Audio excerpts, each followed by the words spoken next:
আপনি অবাক হবেন, 1450 বছর আগে মক্কার যে পরিবেশ ছিল, মানুষই ছিল না। মক্কার যে পরিবেশ ছিল সেখানে ঘনবসতির কথা মানুষই ছিল না। নবী সাল্লাল্লাহু আলাইহি ওয়াসাল্লাম তখনই বলেছেন, ইয়াকুম আল জুলুস আলা তরিক, খবরদার রাস্তা দখল করবে না। আজ ফুটপাত দখল করে যারা দোকানদারি করে, আজ ফুটপাত দখল করে যারা আপনার বিভিন্ন রকমের ব্যবসা বাণিজ্য করে, ফুটপাতের উপর দিয়ে বাইক চালায়, তারপরে যায় বিভিন্ন রকমের আপনার স্কুটি চালায় বা সাইকেল চালায়, বা যে কোনো ভাবে পোলাপান রাস্তা দখল করে বসে আড্ডা ফাড্ডা মারে, মানুষের ক্ষতি হয়। আমরা বুঝি এটা আমাদের জন্য ক্ষতিকর, এটা বেআইনি, এটা অন্যায়, অপরাধ।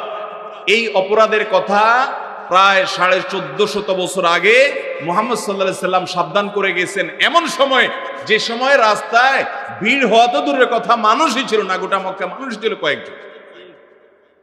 তাহলে ইসলাম মানলে আর কোনো কিছু না মানলেও চলবে ইনশাআল্লাহ।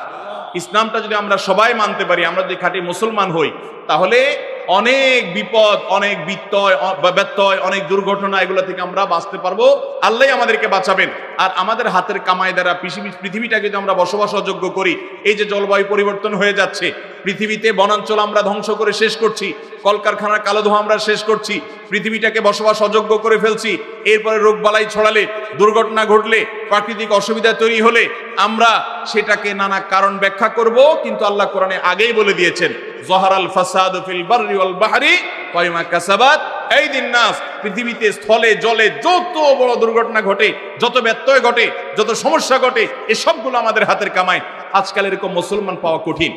আল্লাহ আমাদের সবাইকে ইমানদার, খাঁটি মুসলমান, ইমানের 70 ঊর্ধ্ব যে শাখা আছে সেই শাখাগুলো বাস্তবায়নকারী মুসলমান হওয়ার তৌফিক দান করুন।